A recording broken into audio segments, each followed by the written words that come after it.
नमस्कार प्यारे विद्यार्थियों, ऑनलाइन स्कूल इंडिया में आपका स्वागत है। और आज हम बात करेंगे भक्ति और सूफी मत की है वो बात करेंगे। आज है वो भक्ति है वो करेंगे, ईश्वर की है वो आराधना करेंगे, उस परम सत्ता को याद करेंगे ताकि है वो भगवान क्या कर सके, मोक्ष की है वो राह दिखा सके। आज हम सूफी मत की बात करेंगे और सूफी सिलसिलों की भी बात करेंगे कि किस तरह से है वो 8वीं से जो ये कालखंड हमारा आता है, इस 8वीं सदी के बाद में देखेंगे कि तकरीबन 12वीं सदी तक जाते जाते जो भारतीय उपमहाद्वीप में एक बहुत बड़ा मूवमेंट है वो होता है, जो धर्म में सुधार हेतु मूवमेंट हुआ। और वह मूवमेंट दो रूप में हमें देखने को मिलता है, दो ही संस्कृतियों में देखने को मिलता है। और वह संस्कृति गंगा जमुना संस्कृति में है वो देखने को मिलता है, यानी वह एक तरफ भक्ति का स्वरूप है तो दूसरी तरफ सूफी का स्वरूप है। और इन दोनों से मिलकर के जो समन्वित संस्कृति हमारी विकसित हुई, जो भारतीय संस्कृति निर्मित होती है, उसे कंपोनेंट कल्चर कहा गया है, उसे है वो गंगा जमुनी संस्कृति की बनावट है वो कही गई है। और वह संस्कृति किस तरह से इस कालखंड में विकसित होती है उसके ऊपर है वो बात करेंगे। तकरीबन 8वीं से 18वीं सदी का हमारा इसमें कालखंड है वो लिया गया। विशेषकर भक्ति और सूफी का जो 12वीं सदी का कालखंड आता है, इसको है वो एक लैंडमार्क के रूप में है वो हम लेंगे। सूफी मत की है वो बात करेंगे और भक्ति मत है, दोनों की भी बात करेंगे। एक भक्ति मत है जो दक्षिण भारत में हुआ, उसकी बात करेंगे, अलवार और नैनार। दूसरा उत्तर भारत में है वो भक्ति आंदोलन की शुरुआत होती है। और विशेषकर उत्तर भारत में बात करेंगे तो बाई मीरा है और है वो कबीर के रूप में, कबीरा खड़ा बाजार में सबकी मांग रहा था तो कबीरा है। फिर है वो गुरु नानक की है वो बात करेंगे, सबकी खैर मांग रहा था तो नहीं किसी से दोस्ती नहीं किसी से बैर, तो वह कबीर जी हुए थे। तो इनकी बात करेंगे, कबीर की करेंगे, बाई मीरा की करेंगे और गुरु नानक देव की करेंगे। ये उत्तर भारत में भक्ति आंदोलन को किस तरह से एक नई दिशा देने का काम है वो कर रहे हैं। तो हमारा ये जो चैप्टर है आपका भक्ति और सूफी मत की है वो इसमें बात है वो की गई है कि किस तरह से भक्ति आंदोलन है वो प्रारंभ हुआ और किस तरह से सूफी हुआ। धार्मिक विश्वास में बदलाव और श्रद्धा के ग्रंथ 8वीं से लेकर के है वो 18वीं सदी के कालखंड को है वो प्यारे बच्चों हम इसमें कोट करेंगे कि क्या क्या चीज़ है। फिर हम इसको थोड़ा सा है वो मैं यहाँ पर एक संरचना बढ़ा देता हूँ, मोटे मोटे बिंदु क्या होंगे हमारे अध्ययन के। तो ये जो चैप्टर का नाम आप देख रहे हैं भक्ति और सूफी मूवमेंट है, तो भक्ति और सूफी की स्थिति के ऊपर है वो गौर करेंगे।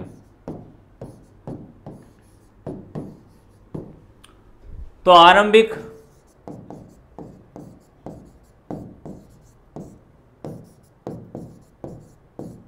भक्ति व सूफी, जिसको है वो गंगा जमुना संस्कृति कहा गया। मैं बताऊंगा गंगा और जमुना क्या है, उसकी धाराओं को बताऊंगा मैं आपको। फिर मैं आपको बताऊंगा कि किस तरह से है वो भक्ति आंदोलन प्रारंभ होता है दक्षिण में। तो तमिल जो क्षेत्र है दक्षिण भारत का, हमने पिछले चैप्टरों में तमिलकम क्षेत्र पढ़ा था, उसमें है वो भक्ति आंदोलन की बात करेंगे। और इस समय जो दक्षिण का भक्ति आंदोलन है वो आप देखोगे कि दो तरह से था, एक शैव मत था और दूसरा था वैष्णव था। शैव मत जो नयनार थे, शैव मत में कौन थे, नयनार है। और जो वैष्णव मत के भक्त थे उनको क्या कहा गया है, उनको अलवार है वो कहा गया है। तो इन संतों के बारे में है वो हम लोग क्या करेंगे, बात करेंगे कि क्या स्थिति थी। फिर हम है वो वीर शैव आंदोलन की है वो बात करेंगे। वीर शैव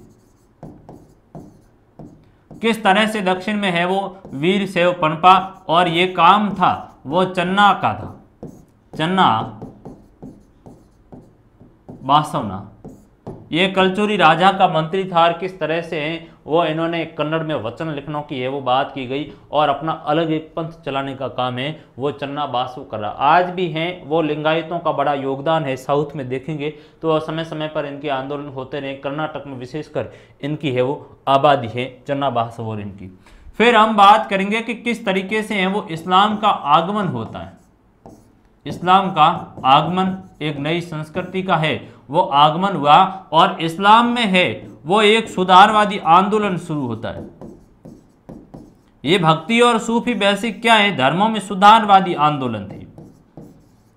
इन्होंने है जो परंपरा से हटकर है वो लोगों को भक्ति का पाठ पढ़ाने का काम किया कि भक्ति है वो वास्तव में ये होती है जो एक सोसाइटी में स्थिति बनी हुई रूढ़िबद्धता कर्म कांड की वो नहीं है, बल्कि इन्होंने एक नवीन धारा है वो पोषित की। इसलिए इसको गंगा जमुना संस्कृति की बनावट है वो की गई। भारत में किस तरह की संस्कृति है वो विकसित होती है, भक्ति ने एक नई राह दिखाने का है वो काम हुआ। फिर हम बात करेंगे कि सूफी मत की है वो बात करेंगे, यानी सूफी मत या फिर सूफी जो आंदोलन हुआ उस सूफी आंदोलन की बात करेंगे, और सूफी आंदोलन के अलग अलग जो सिलसिले हुए उन सिलसिलों की भी है वो बात करेंगे, किस तरह से सिलसिले हैं वो भारत में आए। और उसमें विशेषकर एक सिलसिला बड़ा महत्वपूर्ण है वो है चिश्ती सिलसिला। सूफियों में जो चिश्ती मोइनुद्दीन चिश्ती जिनकी अजमेर में है वो दरगाह है, अलग अलग चिश्ती जिसमें है वो हम कुतुबुद्दीन बख्तियार काकी की है वो बात करेंगे, गज शंकर की है वो बात करेंगे, ओलिया की है वो बात करेंगे, चिराग देहली की बात करेंगे। वो इन सिलसिलों में है वो हम क्रमिक रूप से बात करेंगे कि किस तरह की स्थिति है वो थी। फिर है वो नवीन जो भक्ति आंदोलन एक उभर कर आता है, नवीन भक्ति आंदोलन। ये हमारी जो बेसिक स्ट्रक्चर होगा इसमें अध्ययन के मोटे बिंदु होंगे। भारतीय उपमहाद्वीप में है वो किस तरीके से भक्ति की नई धारा पनपने का काम किया, जिसमें भाई मीरा और ये लोग आते हैं, इन्होंने नई दिशा दी उत्तर भारत में। तो ये दक्षिण में बेसिक है वो प्रारंभ होता है। तो ये हमारी एक संरचना हो जाएगी और इसी के मद्देनजर ही है वो हम चैप्टर के ऊपर बढ़ेंगे कि किस तरह से आरंभ में भक्ति की धार्मिक विश्वास और आचरण में गंगा जमुना जो बनावट है वो देखने को मिली। गंगा जमुना बनावट का जो सामान्य अर्थ हुआ, हिंदू धर्म में भक्ति और मुस्लिम धर्म में सूफी मत का एक समन्वय, जिन्होंने है वो भारतीय समाज में बहुत बड़े सुधार का काम किया, जिसको गंगा जमुनी बनावट है वो कहा जाता है। गंगा जमुना संस्कृति की है वो संज्ञा दी गई और इसने है वो एक नवीन तरीके से धर्म में है वो चीजें गढ़ी गई कि वास्तव में जिसको धर्म कहा गया, वास्तव में जिसको भक्ति कही गई है, वो इन्होंने मौलिक रूप से जनता के सामने है वो पेश करने का काम है वो इस समय है वो किया गया। इसलिए धार्मिक विश्वास और नवीन आचरण है वो इस समय जाकर के हमारे सामने है वो आते हैं कि किस तरह की है वो व्यवस्था इस समय है वो थी। इस समय के इतिहासकार दो बातें हैं वो बेसिक कर रहे हैं कि धर्म में एक बहुत बड़ा है वो प्रारंभ हुआ, विशेषकर हिंदू धर्म में। इतिहासकारों का कहना है कि ये कालखंड दो प्रक्रियाएं हुई थी।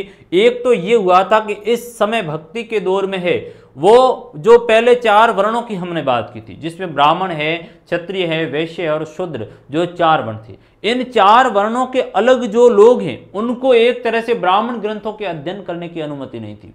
और अब क्या हुआ, इस कालखंड में है वो अब इन समुदायों को ब्राह्मण ग्रंथों के अध्ययन करने की छूट मिली और विशेषकर उसमें पुराण जैसे ग्रंथ है जो स्त्रियां हैं या फिर अस्पृश्य शूद्र लोग माने जाते हैं उनको भी है वो पढ़ने की अनुमति मिली। दूसरा इस समय ये हुआ कि जो अस्पृश्य या शूद्र जो लोग थे इनको भी है वो ब्राह्मणों ने अपनी परंपरा में है वो मान्यता दी। तो जिसके लिए दो बात आती है, रॉबर्ट जो रेडफील्ड ने बात कही थी महान और लघु संस्कृति की, वो इसी से ही निकल कर आते हैं। तो इसको हम थोड़ा सा परिभाषित है वो कर लेते हैं, क्या है वो बात हो रही है। तो कहेंगे कि धार्मिक विश्वास और आचरणों की गंगा जमुनी बनावट। गंगा जमुनी बनावट का मतलब ये हुआ भक्ति और सूफी, भक्ति और सूफी, इनका है वो किस तरह की है वो उदय होता है, उसके बारे में हम लोग बात करेंगे कि उत्तर भारत में किस तरीके से भक्ति का प्रारंभ हुआ और किस तरह से भारतीय उपमहाद्वीप में है वो सूफी मत का आवागमन है वो हुआ। हम कहेंगे कि जो धर्म के इतिहासकार है, धर्म के इतिहासकार इस समय भक्ति में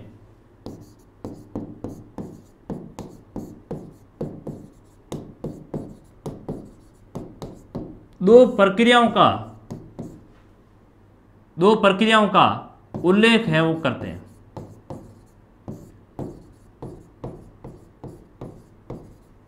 क्या उल्लेख करते हैं? जो ये धर्म के इतिहासकार, इन्होंने कहा कि इस समय भारतीय इतिहास और विशेषकर धर्म हिंदू धर्म में है वह बहुत बड़े बदलाव का दौर हमें देखने को मिलता है कि किस तरह से प्रथम प्रक्रिया तो ये रही थी कि हिंदू धर्म में, हम बात हिंदू धर्म की है वो कर रहे हैं,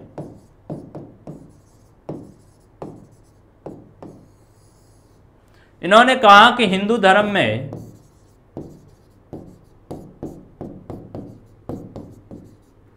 निम्न माने जाने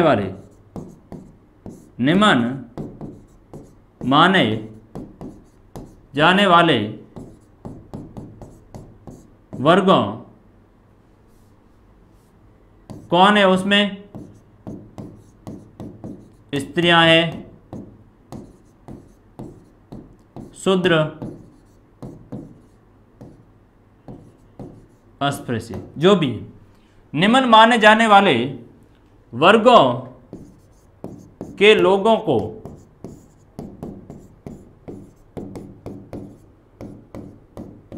ब्राह्मणीय ग्रंथों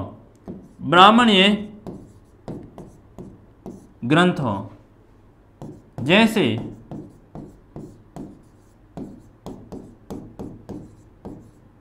पुराण आदि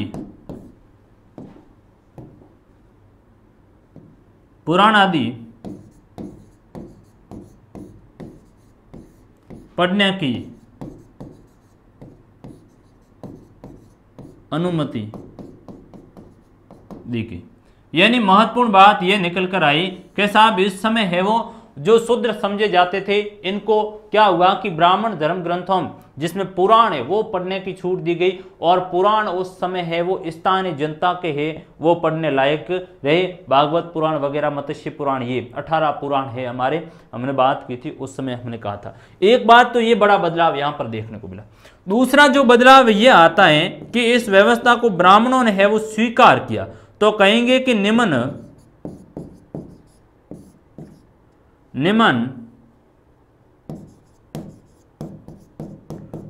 लोगों को, जिसमें जो स्त्रियां हैं या फिर शूद्र लोग हैं, इनको ग्रंथ पढ़ने की अनुमति है वो नहीं दी गई, तो निम्न वर्ग में है वो शामिल किया गया।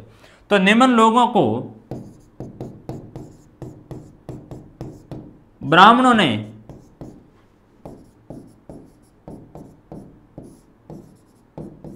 समाज की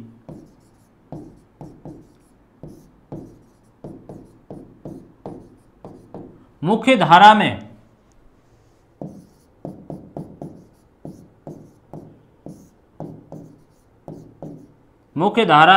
स्वीकार किया।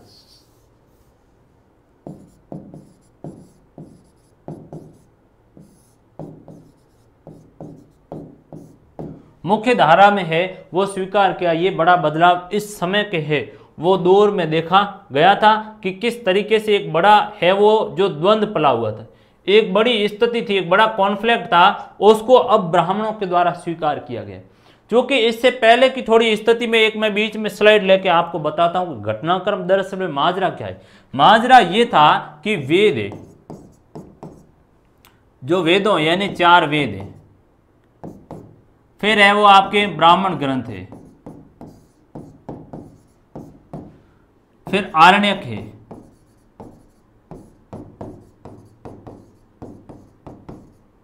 उपनिषद है, ये ब्राह्मण ग्रंथ है। और इन ब्राह्मण ग्रंथों को है वो पढ़ने की अधिकार नहीं था। किन लोगों को? महिलाओं को पढ़ने का अधिकार नहीं था, महिलाओं को पढ़ने का है वो अधिकार नहीं था, शूद्रों को है वो नहीं था, हरिजन या अन्य जो स्पष्ट लोग माने गए थे उनको ये पढ़ने का अधिकार नहीं था।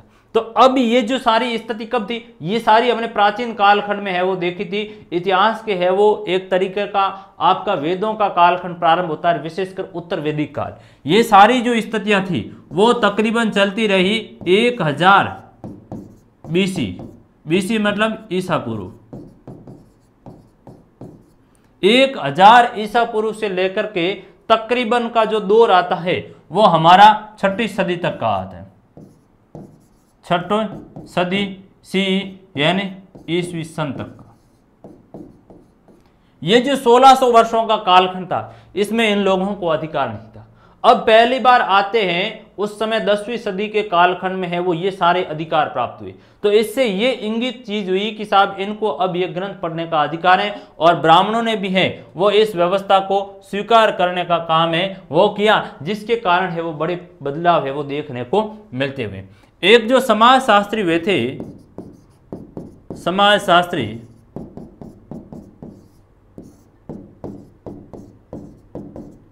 रॉबर्ट रेडफील्ड ने इनको महान और लघु संस्कृति की है वो संज्ञा दी। महान और लघु संस्कृति की संज्ञा दी।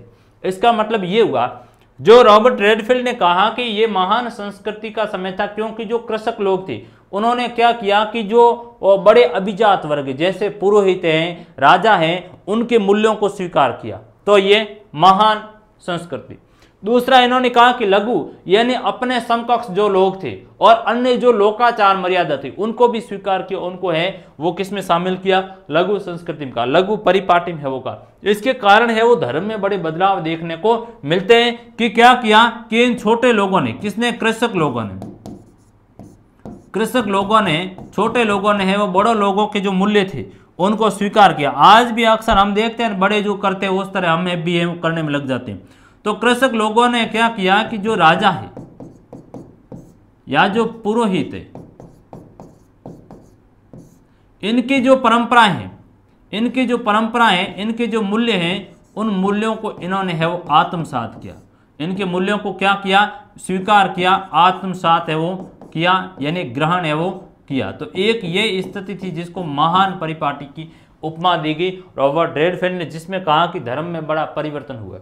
दूसरा कहा लघु जो परंपरा, यानी कृषकों ने, इन कृषक और इन लोगों ने क्या किया कि जो स्थानीय लोकाचार की मर्यादा थे, स्थानीय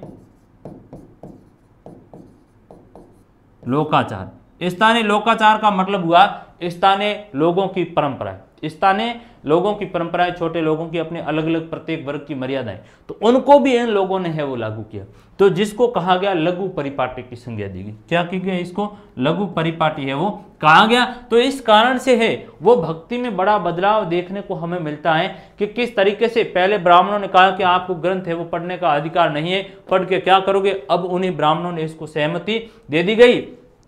और दूसरा है वो ब्राह्मणों ने इस बात को स्वीकार भी कर लिया कि हाँ आप मुख्य धारा में आ जाइए, जिसके कारण रॉबर्ट रेडफील्ड ने कहा कि ये महान और लघु परिपाटी का दौर था, जिसके कारण है वो इन कृषक लोगों ने क्या किया कि राजा और पुरोहित के मूल्यों को स्वीकार किया और साथ ही साथ अपने से जो निम्न वर्ग के लोग थे, स्थानीय लोकाचार, उनके भी मूल्यों को स्वीकार करने का काम किया, जिससे ये जाहिर होता है कि इस समय धर्म में है वो बड़े बदलाव देखने को मिलते हैं। तो ये एक धर्म में बड़े बदलाव की स्थिति को है वो इंगित करता है। गंगा जमुना यानी सूफी और भक्ति आंदोलन के समन्वय को गंगा जमुना संस्कृति की बनावट है, गंगा जमुना संस्कृति कहा गया। आपसे पूछा जाएगा गंगा जमुना से क्या आशय है, तो भक्ति और सूफी आंदोलन की समन्वित सांस्कृतिक परंपरा को गंगा जमुना बनावट, गंगा जमुना संस्कृति है वो कहा गया।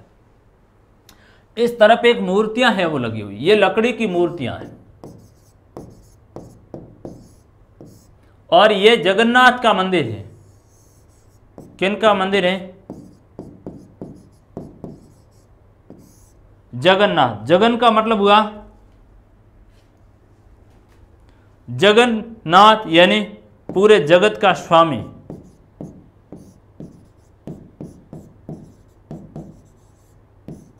पूरे जगत का स्वामी, संपूर्ण संसार का है वो स्वामी जगन्नाथ है वो बने। इनकी जो जगन्नाथ का मंदिर है वो कहां पर है, पुरी में। कहां पर है, पुरी में। पानीपुरी नहीं, पुरी उड़ीसा में एक स्थान है वहां पर है, कहीं पानीपुरी को मत लेना। इस बात को समझिए, पूजा प्रणाली में समन्वय पर बात ला रहा हूं। क्या बात आ रही, बात ये की गई है कि ये जो मूर्तियां हैं वो लकड़ी की बनी हुई है। किसकी बनी हुई है, लकड़ी की बनी हुई। और इन मूर्तियों को किसने बनाया, इन मूर्तियों को स्थानीय जनजाति के लोगों ने बनाया। स्थानीय जनजाति के लोगों ने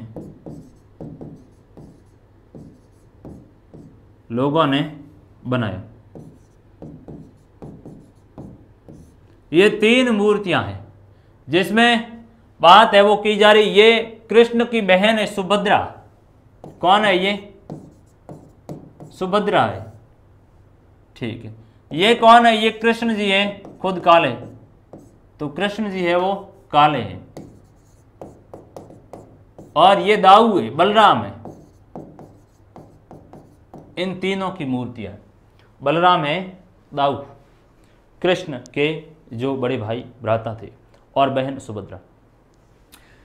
ये जो जगन्नाथपुरी का मंदिर है, ये एक मंदिर ऐसा है जहां पर कृष्ण के साथ बलराम और अपनी बहन सुभद्रा की फोटो है। बाकी जो कृष्ण के मंदिर है उसमें ज्यादातर में है वो उनके साथ में रुक्मिणी की है वो फोटो लगी हुई है, उसमें सुभद्रा की नहीं है। यहाँ पर है वो सुभद्रा की फोटो लगी हुई। तो यहाँ पूजा प्रणालियों में है वो समन्वय होने का काम है वो हो रहा है। किस तरह से पूजा की बेसिक दो परिपाटी चली। एक परिपाटी थी प्राचीन जो वैदिक परंपरा। वैदिक परंपरा में ये कहा गया, ब्राह्मणों ने कहा कि साहब भक्त, मैं कोई भक्त है, आप में से कोई भक्त है और उसको ईश्वर की प्राप्ति करनी है, तो ब्राह्मणों ने कहा कि हमारी मध्यस्थता बिना है वो आप ईश्वर को प्राप्त नहीं कर सकते। वो मध्यस्थता किस रूप में? यज्ञ करने के रूप में। किस रूप में? यज्ञ आप नहीं करवाओगे, यानी ईश्वर, इन्होंने कहा कि ईश्वर और भक्त, ईश्वर और भक्त के बीच में है वो मध्यस्थता कौन करेगा? ब्राह्मण है वो मध्यस्थता करेगा। मध्यस्थता है वो ब्राह्मण करेगा। ब्राह्मण मध्यस्थता करने का मतलब क्या हुआ कि ब्राह्मण यज्ञ करवाएगा। क्या करेगा? यज्ञ है वो करेगा, यज्ञ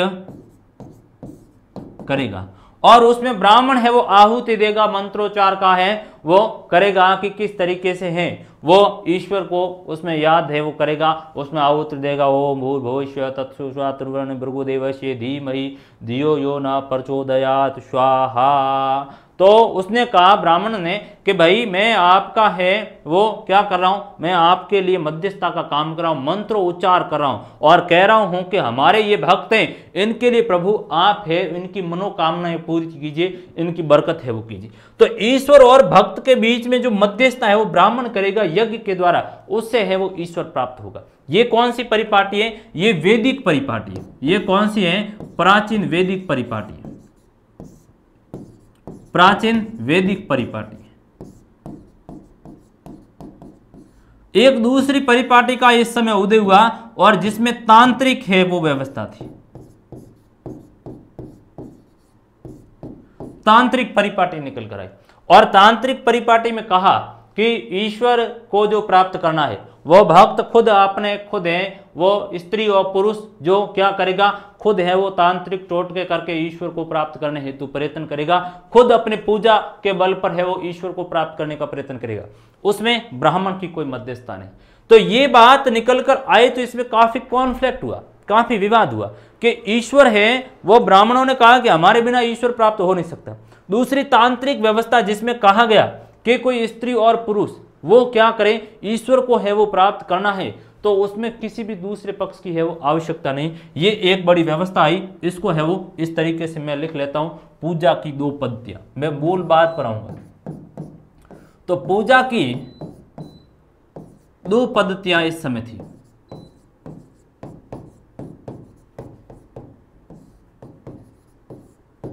पूजा की दो पद्धतियां इस समय थी। एक तो थी वैदिक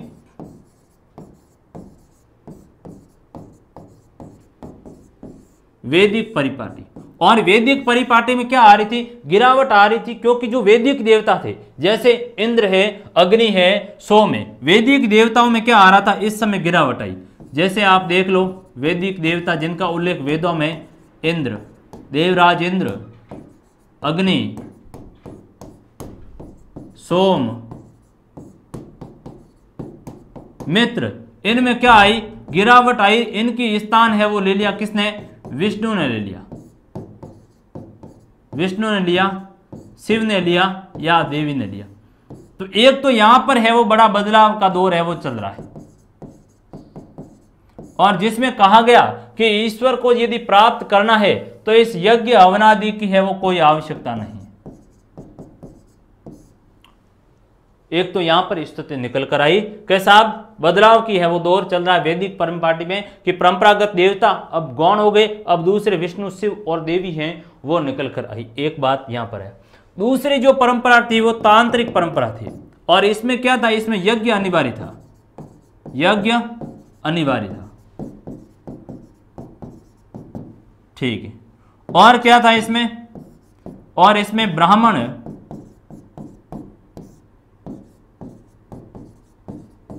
ईश्वर और भक्त के बीच मध्यस्थता करता था। किस रूप में? यज्ञ के रूप में है वो कर रहा था। एक घटनाक्रम ये। दूसरा ये निकल कर आया कि साहब हमें है वो क्या चाहिए, हमें है वो किसी भी तरह की मध्यस्थता नहीं चाहिए और तांत्रिक व्यवस्था है वो चाहिए, और जिसमें कोई भी स्त्री पुरुष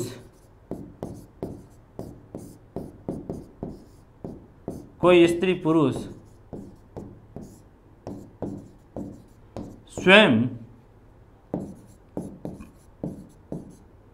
ईश्वर की भक्ति कर सकता है, उसमें मध्यस्थता की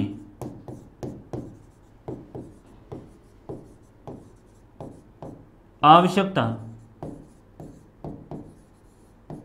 नहीं थी। ये बड़ा एक इसकी पूजा पद्धतियों में लेकर के है वो बड़ा बदलाव था। यहां पर वापस है वो पुनः आएंगे, पूजा प्रणालियों में समन्वय होने का काम है वो हुआ।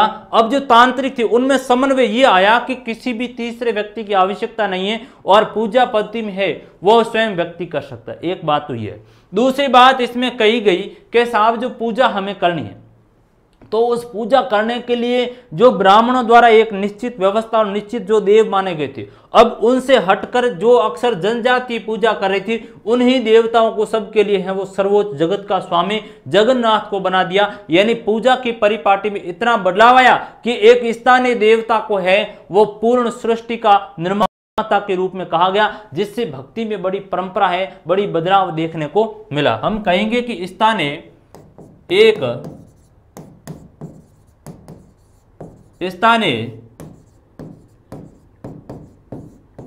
जनजातीय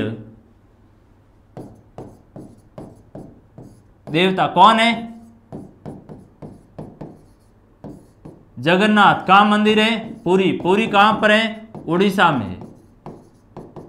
किसका मंदिर है? कृष्ण, सुभद्रा और बलराम तीनों की मूर्ति है वहां पर है। तो एक स्थानीय जनजाति देवता को पूरे संसार का देवता घोषित कर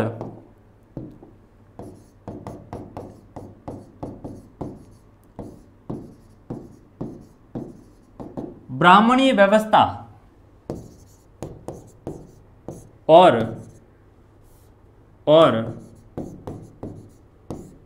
निम्न लोगों की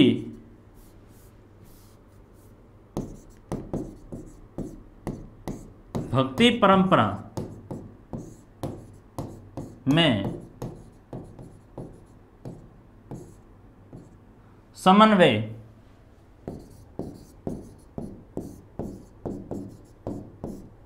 ये बात आपको लिखनी है कि साहब स्थानीय जनजाति के देवता जगन्नाथ जो जनजातियों ने एक मूर्ति बनाई थी और उसी को ब्राह्मणों ने अपना देवता घोषित करे। क्या किया? भक्ति परंपरा में समन्वय का काम है वो किया। इससे ये जाहिर होता है कि जो देवता में जो भक्ति में भेदभाव को भुलाकर क्या किया गया? समन्वय कायम करने का काम है वो किया, जिसके कारण भक्ति में नवीन है वो प्रणालियों का उद्भव हमें देखने को मिलता है। यानी भक्ति में बहुत बड़ा है वो परिवर्तन का दौर यहाँ पर निकल कर आया कि अब हमें किसी भी तरह का है वो इसमें संदेह नहीं, अब भक्ति में आ गया समन्वय।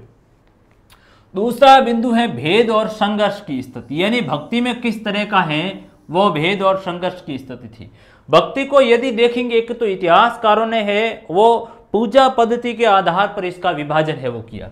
तो कहेंगे कि इतिहासकारों ने और विशेषकर कौन से? धर्म के इतिहासकार, धर्म के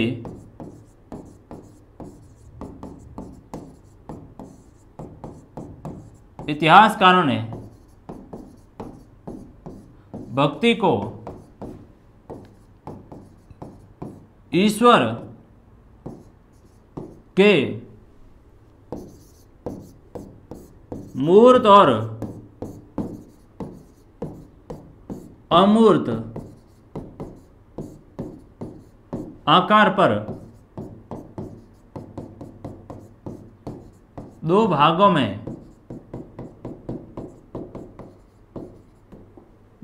विभाजित किया। मैं इसलिए लिख रहा हूं कि आपको बातें लिखनी पड़ेंगी, इसलिए कृपया केवल फैक्चुअल चीजों को है वो मत देखा करें, इन चीजों को आप साथ में नोट किया करें। और दो भागों में विभाजित किया तो दो भाग ये थे आपके,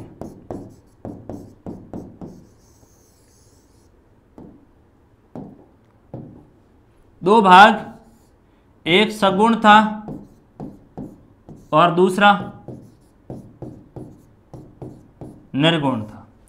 सगुण यानी ईश्वर के मूर्त रूप की कल्पना की, ईश्वर के मूर्त रूप की पूजा की। ठीक, दूसरे इन्होंने क्या की, निर्गुण यानी ईश्वर को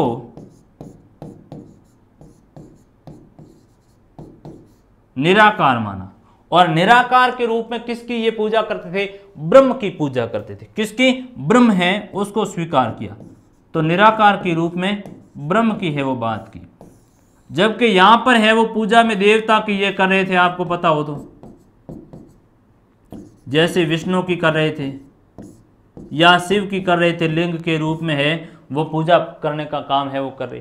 ब्रह्मा की है वो पूजा कर रहे थे, हालांकि ब्रह्मा जी की है वो बहुत कम पूजा होती है, शिव और विष्णु की है वो ज़्यादा आराध्य के रूप में है वो पूजा होती है। और ये जो ईश्वर जैसे सगुण है, तो सगुण क्या कर रहे हैं कि ईश्वर का है जिसका निश्चित आकार है, निश्चित मूर्ति है, निश्चित पूजा स्थल है, उसको है जैसे हम मंदिर में जाकर पूजा कर रहे हैं, वो सगुण है कि हे प्रभु हमारी है वो रक्षा करना। हे राम आप कहाँ पर हैं, आप अयोध्या महाराज दशरथ के पुत्र राम हैं, तो वह सगुण है एक निश्चित आकार में। जबकि जो कुछ लोग हैं वो निर्गुण मानते हैं, वो कहते हैं कि राम का मतलब दशरथ पुत्र राम नहीं, राम का मतलब निराकार ईश्वर है, ईश्वर की है वो कल्पना की गई। कहा कि ईश्वर चूंकि कण कण और रज रज में व्याप्त है, तो ईश्वर का आकार है वो हो ही नहीं सकता। एक पेड़ पौधा जो हमारे सामने उसमें भी जीव है, वो भी ईश्वर है। एक जानवर जा रहा है पशु, उसमें भी है वो जीव है, तो रज रज में है वो जीव है। तो इसका मतलब ये हुआ कि ईश्वर का निश्चित स्वरूप को नहीं आंका गया। जो भक्ति की परंपरा में एक बड़ा बदलाव देखने को मिला और परंपरागत पद्धति की बजाय है वो इन लोगों ने ईश्वर के निराकार रूप को मानने का है वो इस समय किया, जिसके कारण है वो संघर्ष का भी स्थिति पनपी और अलग अलग क्षेत्रीय भाषाओं में है वो इन्होंने ईश्वर के निराकार रूप को बढ़ावा देने का काम है वो किया। और इस समय दक्षिण में है वो आपके अलवार और नयनार आने शुरू हो जाते हैं, जिन्होंने भक्ति परंपरा को है वो आगे बढ़ाने का काम किया। तो ये हमारे भेद और संघर्ष की स्थिति में बात आई। दूसरी आगे करेंगे उपासना की कविताएं और प्रारंभिक भक्ति परंपराएं। अब जो उपासना की कविताएं यानी प्रारंभिक जो भक्त हुए, उन्होंने उपासना की जो पद्धतियां थी इन्होंने मौखिक पद्धतियां रखी। कैसी रखी, मौखिक, एक जगह से दूसरी जगह के ऊपर ये जाकर हैं वो जगह जगह पर घूम रहे हैं, उपदेश देने का काम कर रहे हैं, मौखिक रूप से उपदेश दे रहे हैं या कविता का गायन कर रहे हैं। इस तरह की भक्ति परंपरा का है वो इस समय जाकर के उदय हुआ और भक्ति विशेषकर ये तमिल क्षेत्र में है वो बात की। तो कहेंगे कि प्रारंभिक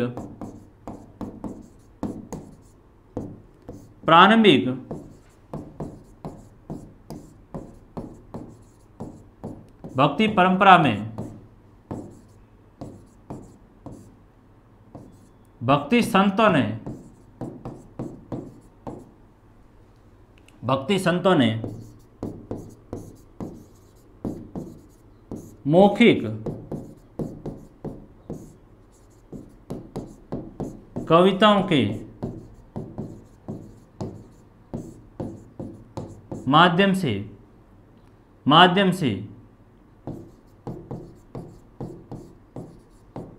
भक्ति की परंपरा को आगे बढ़ाया गया। और विशेषकर तमिल क्षेत्र में हम कहेंगे कि तमिल क्षेत्र में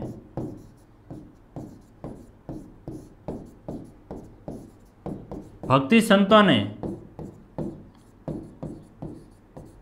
अपने भजनों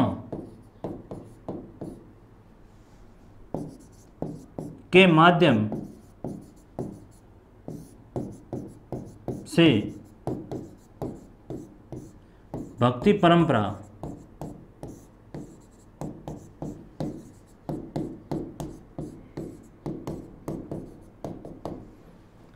उपासना की कविता का मतलब ये हुआ कि जो उपासना कर रहे थे वो कविता गायन के रूप में कर रहे थे और मौखिक रूप से गाते थे, जहां भी जाते ईश्वर का नाम लेते। और इन्होंने किस तरह की मूर्ति की इन पूजा के आडंबरों की बात है वो नहीं की। और विशेषकर तमिल क्षेत्र में इस समय देखा जाए तो भक्ति संतों ने है वो भक्ति परंपरा को अपने भजनों के माध्यम से आगे बढ़ाने का है वो काम किया। और ये भजन कैसे गाते थे? भजन है वो क्षेत्रीय भाषा में गाते थे, वहाँ की लोकल लैंग्वेज में है वो गाते थे। और कैसे गाते थे? मौखिक रूप से है वो बैठकर क्या कर रहे हैं? भजन गायन का काम कर रहे हैं और उससे ईश्वर की है वो भक्ति कर रहे हैं। तो केवल भक्ति मूर्ति तक सीमित नहीं थी, बल्कि इस रूप में है वो भक्ति का भाव है वो पैदा हुआ और तमिल क्षेत्र में हुआ। तो ये भक्ति की है वो स्थिति निकल कर आई। दूसरी बात करेंगे तमिलनाडु के अलवार और नयनार संत। अब जो प्रारंभिक ये भक्ति का दौर है तकरीबन 6ठी सदी से है वो 9वीं सदी का दौर है, 6ठी से लेकर के 9वीं शताब्दी का दौर है। इस समय है वो दक्षिण भारत में भक्ति आंदोलन का है वो उदय हुआ। तो कहेंगे कि दक्षिण भारत में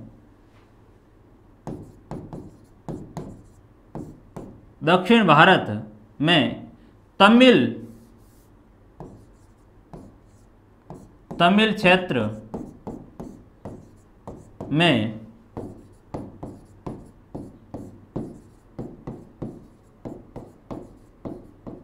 भक्ति आंदोलन का उदय हुआ। भक्ति आंदोलन का उदय हुआ और उसमें कौन आए? उसमें आए अलवार संत आए। तो उसमें कहेंगे कि विष्णु के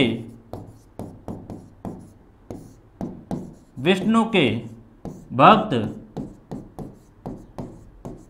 जिन्हें अलवार संत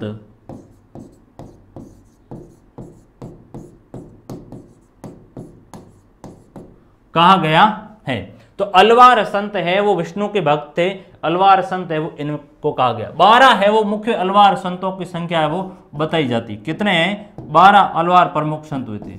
12 प्रमुख अलवार है वो संत हुए। और स्त्री जो संत हुई इसमें अंडाल हुई थी।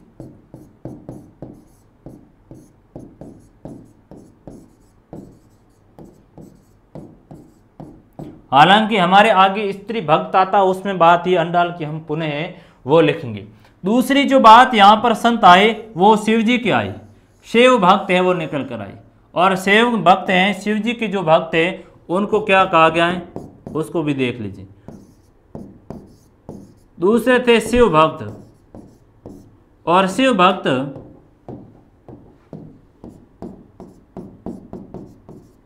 जिन्हें नयनार संत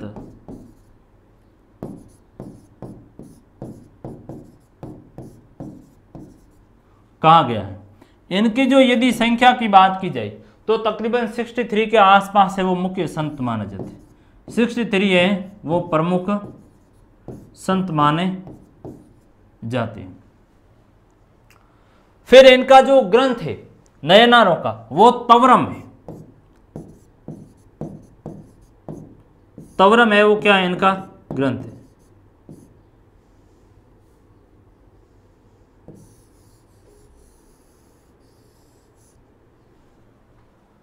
जो तवरम है वो किनका ग्रंथ है? आपके शिव भक्तों का है वो। करे काल है नमैयार करके महिला है वो संत हुई इसमें। तो ये जो संत हुए ये दक्षिण भारत में हुए थे, तमिल प्रदेश में है वो संत हुए थे। तमिल प्रदेश के ये संत थे। तो प्रारंभिक जो दक्षिण में भक्ति आंदोलन है वो इस तमिल क्षेत्र में प्रारंभ होता है। और इनके जो भक्ति का स्वरूप था वो मौखिक भक्ति करते थे ये ईश्वर की। कैसी करते थे? मौखिक रूप में है वो कर रहे थे। फिर वो कैसे कर रहे थे, दूसरी जो बात देखी जाए तो ये स्थानीय भाषा में है वो भजन गाते थे।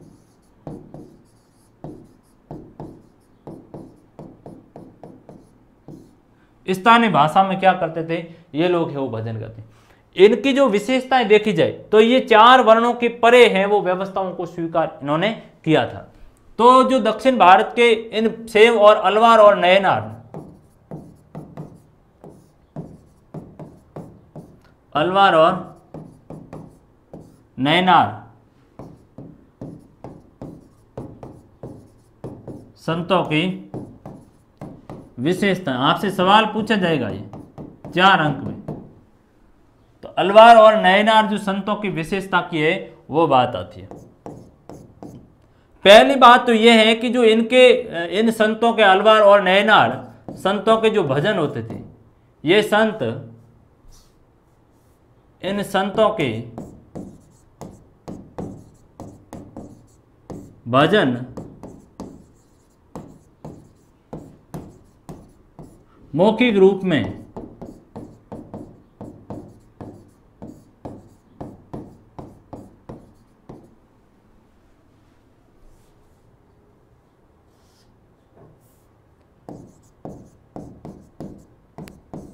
ये संत भजनों को मौखिक रूप में गायन करते थे। दूसरी बात,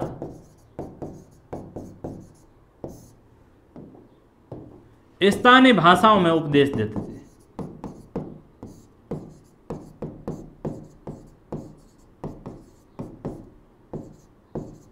थे। स्थानीय भाषा में उपदेश है वो देते थे। तीसरी बात, इन्होंने जो वर्ण व्यवस्था थी उसको अस्वीकार किया। इन्होंने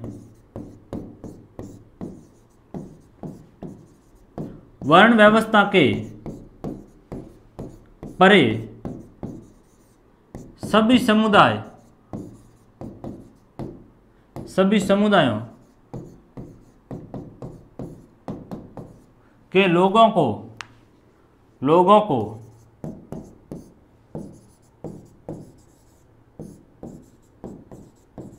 अपनी भक्ति परंपरा में शामिल किया।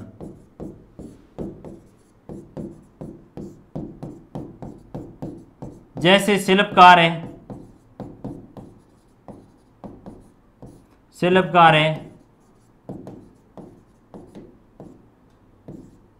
बुनकर हैं, या सभी श्रेणी के जो लोग निम्न वर्ग के लोग आए उनको भी इन लोगों ने क्या किया, अपनी भक्ति में है वो शामिल किया। निम्न जो अस्पृश्य है वो समझे जाते थे, महिलाएं इसमें है वो शामिल थी। तो ये इसकी एक बड़ी खूबी थी कि इसमें सभी लोग हैं वो आकर इसमें शामिल होने का काम किया। तो ये भक्ति आंदोलन की बड़ी है वो विशेषता निकल कर आई। एक तोंडरा डिपोडी करके एक ग्रंथ है उसका उल्लेख आया हुआ है। तोंडरा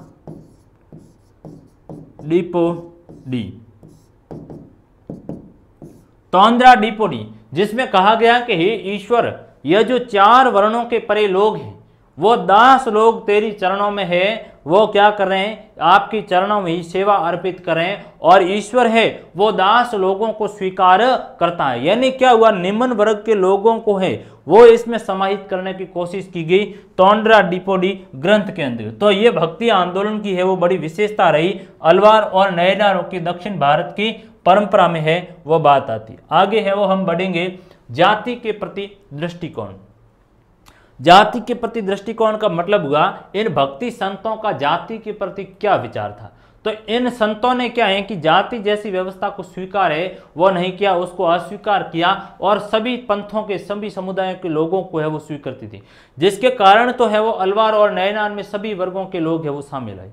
दूसरी बात है कि इनको जो अनुदान देने का काम किया वो भी आप देखते हैं कि बल्लाल जो वेलाल कृषक हुए, बड़े बड़े जमींदार, उन लोगों ने है वो इसको स्वीकार किया। तो जिसके कारण ये दक्षिण भारत में है वो भक्ति आंदोलन ज्यादा पनपने का काम है वो हुआ, और राजा महाराजाओं ने भी है वो इसको स्वीकार किया। तो जातीय व्यवस्था को है वो इन लोगों ने एक तरह से अस्वीकृत करने का काम है वो किया। तो हम बात कहेंगे कि भक्ति आंदोलन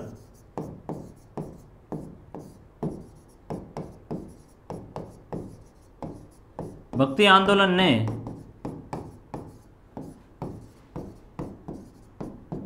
जाति व्यवस्था के परे सभी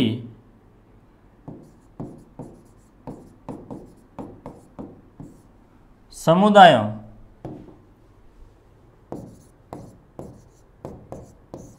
के लोगों को अपने आंदोलन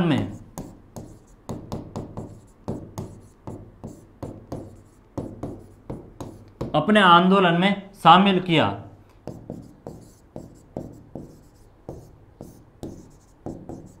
जिसके कारण सभी वर्गों के लोग जैसे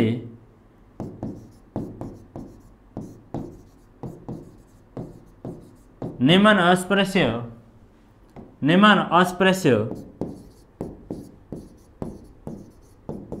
शिल्पकार सभी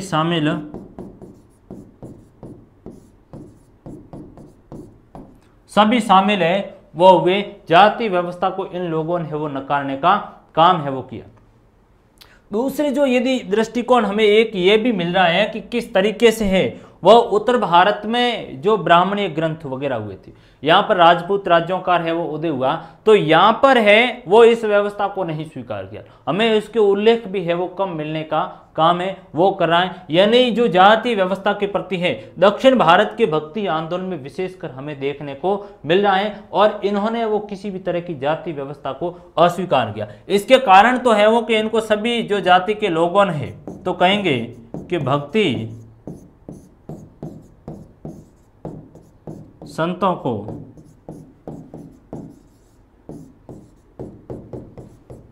सभी वर्गों ने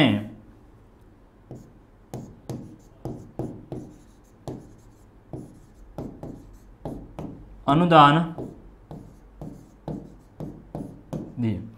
तो ये इनकी जाति के प्रति दृष्टिकोण, यानी इन्होंने जाति व्यवस्था को स्वीकार नहीं किया। इसको है वो आप तनिक रूप से देख लीजिए। आगे बढ़ेंगे। स्त्री भक्त, स्त्री भक्त में है वो दो मुख्य बात करनी हमें। एक तो करेंगे शैव, और शैव भक्त में नए नार हुई थी, और नए नारों में हुई थी करई काल अमय, करई काल अमैया। और जो ये मूर्ति आप देख रहे हो ये करिकाल की मूर्तियां हैं। जिस तरह से कहा गया कि इसका पेट है वो अंदर धंस गया है और किस तरीके से पसलियां हैं वो बाहर निकली हैं, तो ये ईश्वर भक्ति में है वो पूरी तरीके से संलग्न है। और ये शिव के अनुयायी थे। किसके अनुयायी थे? शिव के है वो अनुयायी थे। दूसरी तरफ है वो बात करेंगे हम जो भक्ति में वो अंडाल की बात करेंगे, और वैष्णव मत को है वो ले लेंगे।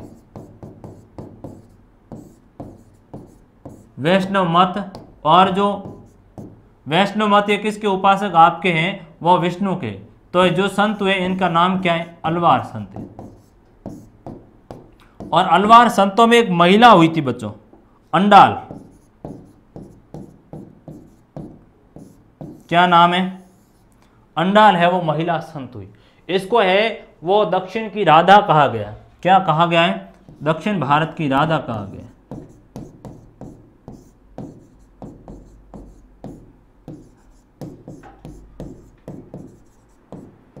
दक्षिण भारत की है वो मीरा कहा गया, सॉरी मीरा कहा गया। तो ये मीरा यानी प्रेमी, कृष्ण की प्रेयसी, दक्षिण भारत की इसको मीरा कहा जाता है। राधा भी कहोगी तो भी कोई बड़ी बात नहीं है, वो भी कृष्ण की प्रेयसी थी। तो ये अंडाल है, ये महत्वपूर्ण महिला संत हुए। नयनारों में करईकाल अमय का नाम आता है और वैष्णव अलवार संतों में है वो अंडाल का नाम आता है, जिन्होंने दक्षिण भारत में भक्ति आंदोलन को है वो नई दिशा देने का है वो इन लोगों ने काम किया। तो दक्षिण भारत में ये भक्ति आंदोलन को नई दिशा दी।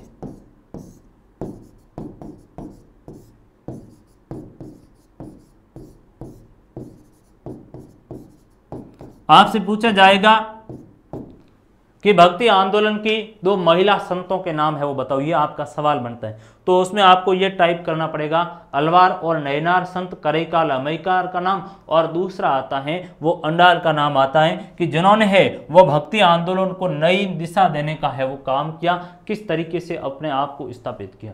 आगे जो बात आती है वो राज्य के साथ संबंध। राज्य के साथ संबंध का मतलब ये हुआ कि जो भक्ति आंदोलन के ये लोग हुए उनके राज्य के साथ किस तरह के हैं वो संबंध थे। भक्ति आंदोलन में हम देखेंगे कि दक्षिण भारत में भी है वो इस समय जैन और बौद्ध धर्म, इस समय जिस समय भक्ति आंदोलन उफान पर है तो बौद्ध और जैनों का वर्चस्व भी दक्षिण में था और जैन धर्म को व्यापारियों ने संरक्षण प्रदान किया। तो इस समय जो देखेंगे कि विशेषकर है वो नयनारों की लिटरेचर में, तवरम में हमें जानकारी मिलती है कि नयनार संतों और जैन बौद्धों के बीच में है वो कलह की स्थिति थी। क्यों? क्योंकि धार्मिक अनुदान को लेकर थी।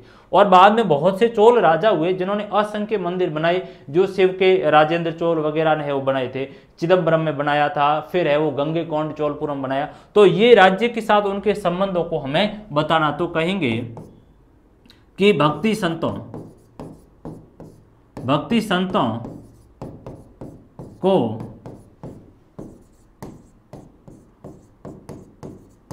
कई राज्यों ने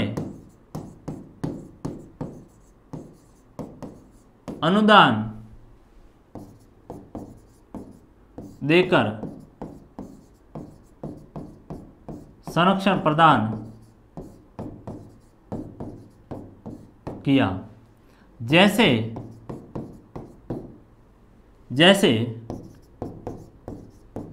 चोल राजाओं ने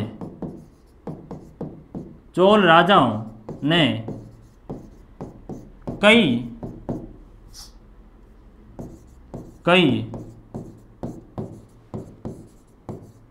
शिव मंदिरों का निर्माण करवाया, कई शिव मंदिरों का निर्माण कराया। जैसे चिदम्बरम है, गंगेकोंड चोलपुरम,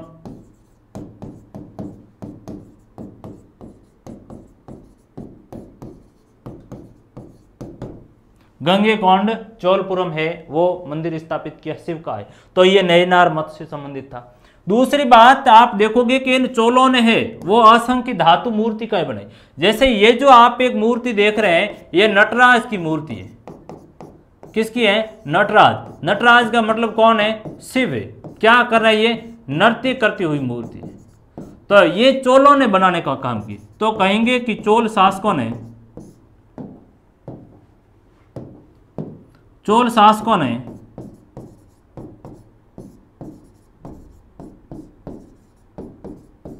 कई धातु की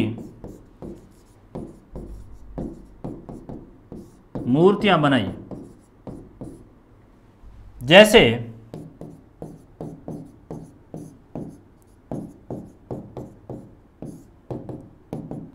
नटराज की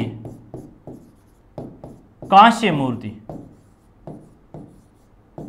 नटराज की कांस्य मूर्ति। इससे हमें यह जाहिर होता है कि भक्ति संतों का है वो राज्यों के साथ गहरा संबंध रहा। इनको है वो राज्यों ने अलग अलग रूप से संरक्षण देने का है वो काम है वो किया ताकि इनका अस्तित्व है वो बचा रहे। ये अनुदान के ऊपर, राज्यों के ऊपर निर्भर थे। तो कहेंगे कि भक्ति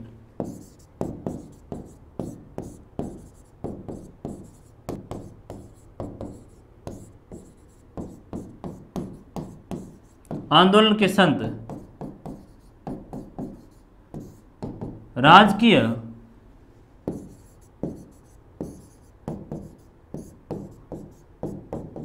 अनुदान पर निर्भर थे।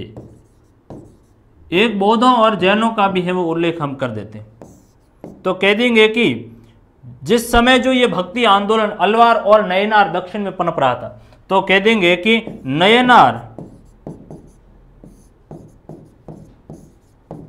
संतों के जैन और बौद्ध धर्म से अनुदान को लेकर विवाद था। अनुदान को